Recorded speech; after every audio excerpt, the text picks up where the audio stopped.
Hello বন্ধুরা, আজ আমি আপনাদের সাথে শেয়ার করতে চলেছি আমার লেখায় কবিতা, যার নাম দিয়েছি দিদি। লেখক সূর্য শেখর পাল। বাংলার গর্ব, বাংলার আশা, দিদি তুমি নিও আমার ভালোবাসা। দিকে দিকে আজ উন্নয়ন এসেছে, তাই তো বাংলার মানুষ প্রাণ খুলে হেসেছে। দুয়ারে সরকার এখন মাসে মাসে হয়, তাই তো সমস্যার সমাধান এসেছে। বাংলার মানুষ তাই তো আজ প্রাণ খুলে হেসেছে। লক্ষ্মীর ভান্ডার এখন ঘরে ঘরে, তাই আর কেউ ভাবে না আমরা মেয়েদের পুষি। যুবশ্রী আর কন্যাশ্রী পেয়ে বাংলার মানুষ খুশি। স্বাস্থ্য সাথী কার্ডে এখন ফ্রিতে চিকিৎসা হয়, তাই তো গোটা বাংলার মানুষ এখন দিদির কথা কয়। আবার বিধবা ভাতা, বৃদ্ধা ভাতা সবই মানুষ পাচ্ছে। রেশনের চাল ফ্রিতে, তাই সবাই পেট ভরে খাবার খাচ্ছে। স্কুলের খরচা সবই এখন সরকার বহন করছে, তাই তো আজকের দিনে ছেলে মেয়েরা সবাই স্কুলে পড়ছে। আগে ছিল সব লাল মাটির রাস্তা, তবে এখন সবাই ঢালাইয়ের রাস্তায় চলছে।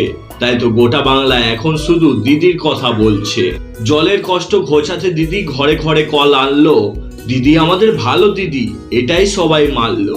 ঘর না থাকা মানুষদেরকে দিদি দিচ্ছে ঘর, আর চাষি ভাইরাও খুশি, কারণ তারাও হয়নি পর। দিদি তোমাকে নিয়ে গর্বিত আমরা, কারণ তুমি উন্নয়ন আনতে লড়েছো। সোনার বাংলার স্বপ্ন তুমিই পূরণ করেছো।